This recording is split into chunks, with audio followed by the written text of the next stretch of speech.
اعوذ باللہ من الشیطان الرجیم بسم اللہ الرحمن الرحیم من یضلل اللہ فلا ہادی لہ ویذرہم فی طغیانہم یعمہون۔ جس کو اللہ تعالیٰ گمراہ کر دے تو اس کو راستہ دکھانے والا کوئی نہیں، اور انہیں وہ سرکشی میں چھوڑ دیتا ہے کہ وہ بھٹکتے پھرتے ہیں۔ سورۃ الاعراف آیا 186۔ جسے اللہ تعالیٰ گمراہ کر دے وہ ہدایت کے معاملے میں اندھا ہو جاتا ہے، اس لیے کوئی اس کی رہنمائی نہیں کر سکتا۔ لوگ گمراہ کیوں ہوتے ہیں؟ لوگ اس لیے گمراہ ہوتے ہیں کہ وہ ہدایت کی فکر نہیں کرتے، واقعات پر غور و فکر نہیں کرتے، اللہ تعالیٰ کی آیات سے غفلت برتتے ہیں۔ ایسے بے فکرے اور غافل لوگوں کو اللہ تعالیٰ گمراہ کر دیتا ہے۔ وَيَذَرُهُمْ فِي طُغْيَانِهِمْ، یعنی انہیں ان کے کفر اور ظلم میں چھوڑ دیتا ہے۔ یعمہون، وہ اپنی سرکشی میں حیران و سرگرداں پھرتے ہیں، نہ نکلنے کا راستہ پاتے ہیں اور نہ نجات کا راستہ پاتے ہیں۔ اللہ تعالیٰ نے سرکشی میں چھوڑ کر کسی پر ظلم نہیں کیا۔ اللہ تعالیٰ نے سرکشی میں چھوڑ کر کسی پر ظلم نہیں کیا کیونکہ لوگوں نے خود سرکشی کے لیے آنکھیں بند کر دی تھی۔ اللہ تعالیٰ نے ظلم اس لیے نہیں کیا کہ لوگوں نے اپنے دلوں کو خود معطل کر دیا، لوگوں کو خود کو اندھا کر دیا، لوگوں نے خود کو اندھا کر لیا تو اللہ تعالیٰ نے اندھیرے میں چھوڑ دیا۔ لوگوں نے سرکشی کی، اللہ تعالیٰ نے انہیں ڈھیل دے دی اور انہیں بھٹکتا ہوا چھوڑ دیا۔ اس لحاظ سے یہ کوئی ظلم نہ تھا۔ يَسْأَلُونَكَ عَنِ السَّاعَةِ أَيَّانَ مُرْسَاهَا قُلْ إِنَّمَا عِلْمُهَا عِندَ رَبِّي لَا يُجَلِّيهَا لِوَقْتِهَا إِلَّا هُوَ ثَقُلَتْ فِي السَّمَاوَاتِ وَالْأَرْضِ لَا تَأْتِيكُمْ إِلَّا بَغْتَةً يَسْأَلُونَكَ عَنَّهَا حَفِيٌّ عَنْهَا قُلْ إِنَّمَا عِلْمُهَا عِندَ اللَّهِ وَلَكِنَّ أَكْثَرَ النَّاسِ لَا يَعْلَمُونَ۔ وہ آپ سے قیامت کے بارے میں پوچھتے ہیں کہ اس کا قیام کب ہوگا؟ آپ کہہ دیں یعنی اس کا علم میرے رب ہی کے پاس ہے، اس کے وقت پر اس کے سوا اسے کوئی ظاہر نہیں کرے گا۔ وہ حادثہ آسمانوں اور زمین میں بھاری ہے، تم پر وہ اچانک ہی آئے گی۔ وہ آپ سے سوال کرتے ہیں گویا آپ اس کی پوری تحقیق کرنے والے ہیں۔ آپ کہہ دیں بلا شبہ اس کا علم اللہ تعالیٰ ہی کے پاس ہے، لیکن اکثر لوگ نہیں جانتے۔ سورۃ الاعراف آیا 187۔ یسألونک، اللہ تعالیٰ اس کے رسول اور قرآن حکیم کو جھٹلانے والے آپ سے سوال کرتے ہیں۔ ان کا سوال علم کی غرض سے نہیں ہے، اس قسم کے سوالات غیر سنجیدہ افراد کرتے ہیں۔ عن الساعۃ، قیامت کے بارے میں۔ الساعۃ سے مراد وہ وقت ہے جب دنیا کی زندگی مکمل طور پر فنا ہو جائے گی۔ ایان مرساہا، اس کے قیام کا وقت کب ہوگا؟ سوال کرنے والے قریش تھے۔ ان کا یہ سوال سورۃ یاسین میں یوں ملتا ہے وَيَقُولُونَ مَتَىٰ هَٰذَا الْوَعْدُ إِن كُنتُمْ صَادِقِينَ، اور وہ کہتے ہیں یہ وعدہ کب ہوگا اگر تم سچے ہو۔ سورۃ یاسین آیا 48۔ يَسْتَعْجِلُ بِهَا الَّذِينَ لَا يُؤْمِنُونَ بِهَا وَالَّذِينَ آمَنُوا مُشْفِقُونَ مِنْهَا وَيَعْلَمُونَ أَنَّهَا الْحَقُّ أَلَا إِنَّ الَّذِينَ یمارون فی الساعۃ لفی ضلال بعید۔ اسے وہی لوگ جلدی مانگتے ہیں جو اس پر ایمان نہیں رکھتے، اور جو لوگ ایمان لائے وہ اس سے ڈرنے والے ہیں، اور وہ جانتے ہیں یقیناً وہ حق ہے۔ سن لو، یقیناً جو لوگ قیامت کے بارے میں آپس میں جھگڑتے ہیں یقیناً وہ دور کی گمراہی میں ہیں۔ سورۃ الشورى آیا 18۔ قُلْ إِنَّمَا عِلْمُهَا عِندَ رَبِّي، آپ کہہ دیں یقیناً اس کا علم میرے رب ہی کے پاس ہے۔ آپ کہہ دیں یقیناً اس کا علم میرے رب ہی کے پاس ہے، یعنی قیامت ایک غیب ہے جس کا علم صرف اللہ تعالیٰ کی ذات کے ساتھ خاص ہے۔ ایک مرتبہ جبرائیل امین علیہ السلام انسانی صورت میں نبی اکرم صلی اللہ علیہ وآلہ وسلم کی خدمت میں حاضر ہوئے اور چند سوال کیے، جن میں سے ایک سوال یہ تھا کہ قیامت کب آئے گی؟ آپ نے فرمایا صلی اللہ علیہ وآلہ وسلم، جس سے سوال کیا گیا ہے وہ اس سے زیادہ جاننے والا نہیں جس نے سوال کیا، یعنی جس سے سوال کیا اور جس نے سوال کیا دونوں نہیں جانتے۔ قیامت کو ماننے کا انحصار کس چیز پر ہے؟ قیامت کو ماننے کا انحصار قیامت کے حق میں دلائل پر ہے، نہ کہ قیامت کی مقررہ تاریخ پر۔ قیامت کا تذکرہ کس انداز میں ہونا چاہیے؟ قیامت کا تذکرہ تنبیہ کی صورت میں ہونا چاہیے، جیسا کہ قرآن حکیم نے اسلوب اختیار کیا ہے۔ رسول اللہ صلی اللہ علیہ وآلہ وسلم سے یہ کیوں کہا گیا؟ یقیناً اس کا علم میرے رب ہی کے پاس ہے۔ رسول اللہ صلی اللہ علیہ وآلہ وسلم ایک انسان تھے، آپ غیب کے علم کا دعویٰ نہیں رکھتے تھے۔ آپ صلی اللہ علیہ وآلہ وسلم کو حکم دیا گیا تھا کہ لوگوں کو بتا دیں کہ یہ غیبی علوم ہے جس کا تعلق اللہ کی ذات سے ہے۔ لا یجلیہا لوقتہا الا ہوا ثقلت فی السماوات والارض لا تأتیکم الا بغتۃ۔ اس کے وقت پر اس کے سوا اسے کوئی ظاہر نہیں کرے گا، وہ حادثہ آسمان اور زمین میں بھاری ہے، تم پر وہ اچانک ہی آئے گی۔ لا یجلیہا لوقتہا الا ہوا، اس کے وقت پر اس کے سوا اسے کوئی ظاہر نہیں کرے گا، وہ وقت جو قیامت کے لیے مقرر ہے اللہ تعالیٰ ہی ظاہر کرے گا۔ رب العزت نے فرمایا وَهَلْ يَنظُرُونَ إِلَّا سَاعَةً أَن تَأْتِيَهُمْ بَغْتَةً فَقَدْ جَاءَ أَشْرَاطُهَا فَأَنَّ لَهُمْ إِذَا جَاءَتْهُمْ ذِكْرَاهُمْ۔ سو وہ اپنے پاس قیامت ہی کے اچانک آنے کا انتظار کر رہے ہیں، بے شک اس کی علامات تو آ چکی، پھر جب وہ ان کے پاس آ جائے گی ان کے لیے نصیحت کیسے ممکن ہوگی؟ سورۃ محمد آیہ 18۔ کتاب و سنت میں قیامت قائم ہونے کی نشانیاں بیان کی گئی ہیں۔ ابو ہریرہ رضی اللہ تعالیٰ عنہ نے بیان کیا کہ رسول اللہ صلی اللہ علیہ وآلہ وسلم نے فرمایا قیامت اس وقت تک قائم نہیں ہوگی جب تک دو عظیم جماعتیں جنگ نہ کریں، ان دونوں جماعتوں کے درمیان بڑی خون ریزی ہوگی، حالانکہ دونوں کا دعویٰ ایک ہی ہوگا، اور یہاں تک کہ بہت سے جھوٹے دجال بھیجے جائیں گے، تقریباً 30 دجال۔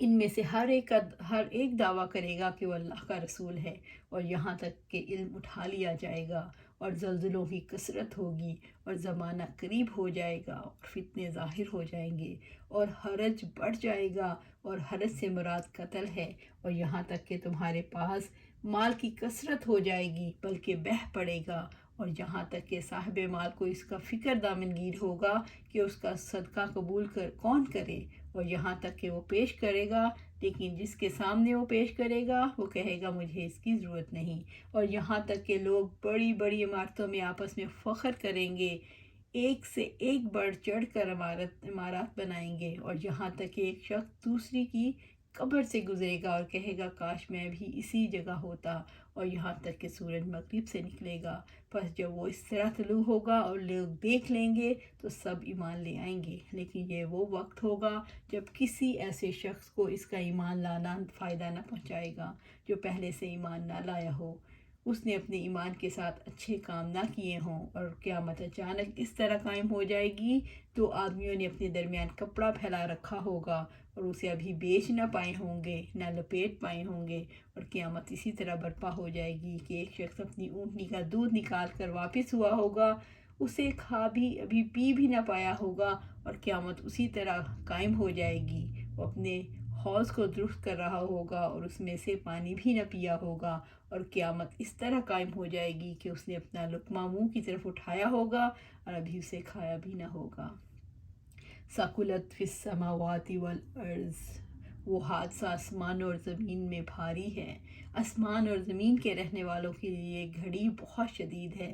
رب العزت نے فرمایا اذا الشمس کورت، جب سورج لپیٹ دیا جائے گا۔ سورۃ التکویر آیہ 1۔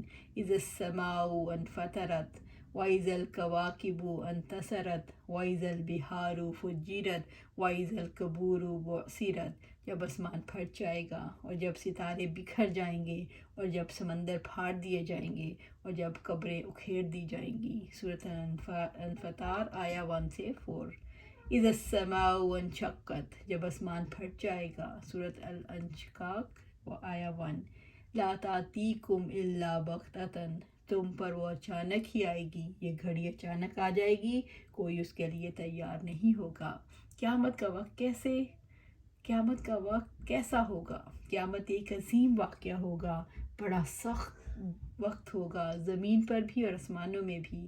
جب اچانک آئے گی تو کوئی احتیاط کام نہ دے گی۔ قیامت آئے گی تو وہی قوت کام آئے گی جس کے لیے وہ اب تیاری کرو گے، اس لیے ایک منٹ ضائع کیے بغیر تیاری کر لو۔ یسألونک کأنک حفی عنہا، وہ آپ سے سوال کرتے ہیں گویا آپ اس کی پوری تحقیق کرنے والے ہیں۔ وہ قیامت کے بارے میں آپ سے ایسے سوال کرتے ہیں گویا کہ آپ اس کے بارے میں پورا علم رکھتے ہیں اور آپ کے سچے اور گہرے دوست ہیں۔ رب العزت نے فرمایا یسألونک عن الساعۃ ایان مرساہا، وہ لوگ تم سے قیامت کے بارے میں پوچھتے ہیں کہ اس کا وقوع کب ہوگا۔ سورۃ النازعات آیا 42۔ قیامت کی گھڑی کو نہ کوئی فرشتہ جانتا ہے نہ کوئی رسول۔ قیامت کے علم کو اللہ تعالیٰ نے کمال حکمت اور وسیع علم کی بنا پر چھپا رکھا ہے۔ قل انما علمها عند اللہ ولکن اکثر الناس لا یعلمون، آپ کہہ دیں بلا شبہ اس کا علم اللہ تعالیٰ ہی کے پاس ہے لیکن اکثر لوگ نہیں جانتے۔ اللہ تعالیٰ نے اپنے نبی صلی اللہ علیہ وآلہ وسلم سے فرمایا آپ انہیں بتا دیں اس کا علم تو خاص طور پر صرف اللہ ہی کے پاس ہے۔ رب العزت نے فرمایا ان اللہ عندہ علم الساعۃ وینزل الغیث ویعلم ما فی الارحام وما تدری نفس ماذا تکسب غدا وما تدری نفس بأی ارض تموت ان اللہ علیم خبیر۔ یقیناً اللہ تعالیٰ کے پاس ہی قیامت کا علم ہے اور وہی بارش برساتا ہے اور وہ جانتا ہے جو کچھ رحموں میں ہے، اور وہ کوئی شخص نہیں جانتا کہ کل وہ کیا کمائی کرے گا، اور کوئی شخص نہیں جانتا وہ کس زمین میں مرے گا۔ یقیناً اللہ تعالیٰ ہی سب کچھ جاننے والا، پوری خبر رکھنے والا ہے۔ سورۃ لقمان آیا 34۔ وَلَكِنَّ أَكْثَرَ النَّاسِ لَا يَعْلَمُونَ، لیکن اکثر لوگ نہیں جانتے۔ لوگ ایسے امور کے بارے میں علم حاصل نہیں کرتے جس کا علم حاصل کرنا فرض ہے، اور ایسے امور کے بارے میں سوال کرتے ہیں جن کے بارے میں علم کا کوئی راستہ نہیں ہوتا، اور ان سے کل حشر کے روز یہ سوال بھی نہیں ہوگا کہ آپ نے قیامت کا علم کیوں نہیں حاصل کیا۔ قیامت کا علم تو نبی صلی اللہ علیہ وآلہ وسلم کو بھی نہیں تھا، جنہوں نے فرمایا میں اور قیامت ان دو انگلیوں کے درمیان ہیں۔ آپ صلی اللہ علیہ وسلم نے اپنی شہادت کی اور درمیانی انگلی کو جوڑ کر فرمایا۔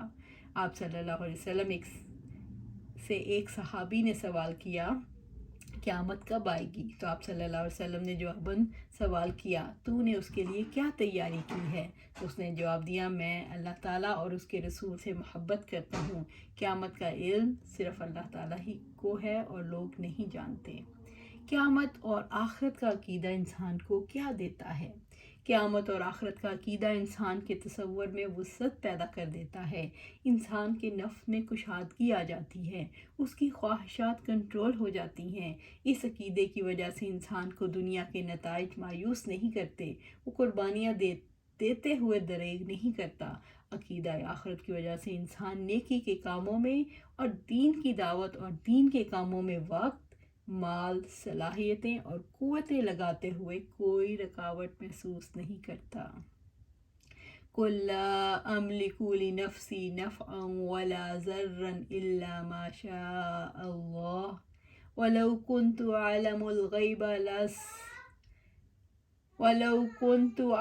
الْغَيْبَ لَاسْتَكْثَرْتُ مِنَ الْخَيْرِ وَمَا مَسَّنِيَ السُّوءُ إِنْ أَنَا إِلَّا نَذِيرٌ وَبَشِيرٌ لِقَوْمٍ يُؤْمِنُونَ۔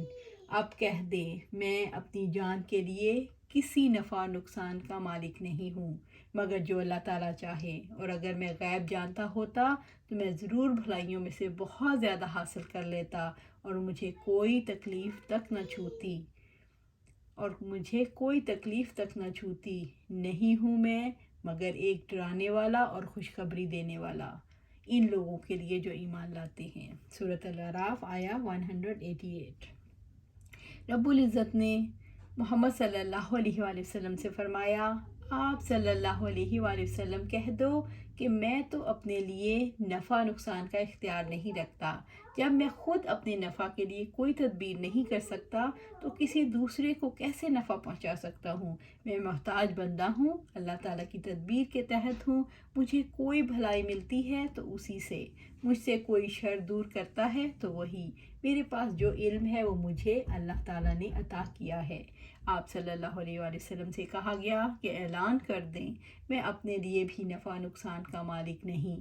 کس حقیقت پر روشنی پڑتی ہے؟ آپ صلی اللہ علیہ وسلم کا اعلان سچے ایمان کا اعلان ہے۔ اللہ تعالیٰ ہی عالم الغیب ہے، وہی سارے اختیارات رکھتا ہے، اور غیب کے دروازوں کے راستے محمد صلی اللہ علیہ وسلم پر بھی بند ہیں۔ پوری انسانیت کا علم یہاں رک جاتا ہے۔ یہ اعلان کس کے لیے مفید ہو سکتا ہے؟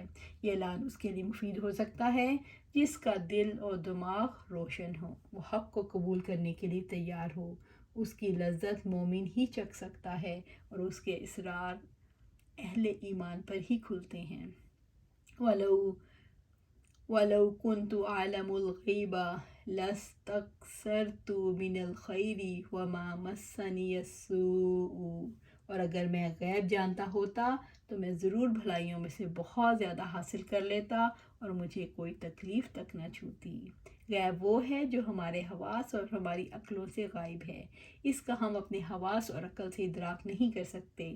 وَلَوْ كُنْتُ أَعْلَمُ الْغَيْبَ، اور اگر میں غیب جانتا ہوتا جیسا کہ تم گمان کرتے ہو تو میں خیر کثیر جمع کر لیتا، اور اگر میں غیب جاننا ہوتا تو میں ضرور بھلائیوں میں سے بہت زیادہ حاصل کر لیتا، یعنی میں وہ اسباب مہیا کر لیتا جن کے بارے میں مجھے علم ہوتا، اور مصالح اور منافع پر منتج ہوں گے، اور میں ہر تکلیف دہ اور ناپسندیدہ چیز سے بچ جاتا، کیونکہ مجھے ان کے وقوع کا بھی پہلے سے ہی علم ہوتا، اور مجھے یہ بھی معلوم ہوتا کہ اس کا نتیجہ کیا ہوگا، مگر مجھے غیب کا علم نہ ہونے کی وجہ سے کبھی کبھی تکلیف بھی پہنچتی ہے، اور اسی وجہ سے کبھی کبھی مجھ سے دنیاوی فوائد اور مصالح بھی فوت ہو جاتے ہیں، اور یہ اس بات کی اولین دلیل ہے کہ میں غیب کا علم نہیں جانتا۔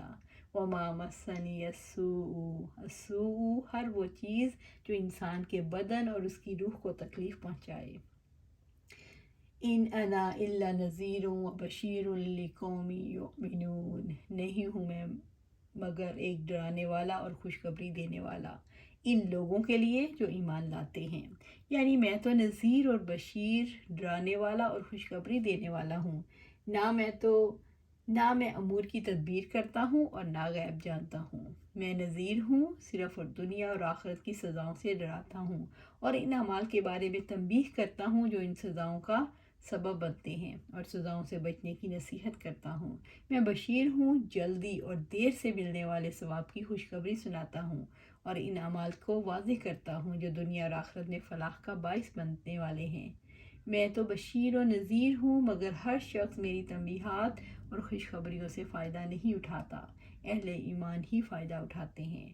جو لوگ نبی صلی اللہ علیہ وآلہ وسلم کو خیر کے حصول، شر کے ازالے اور نقصان سے بچاؤ کے لیے پکارتے ہیں، وہ یہ آیت ایسے لوگوں کے لیے رہنمائی دیتی ہے کہ ایک نبی کا کردار کیا ہوتا ہے۔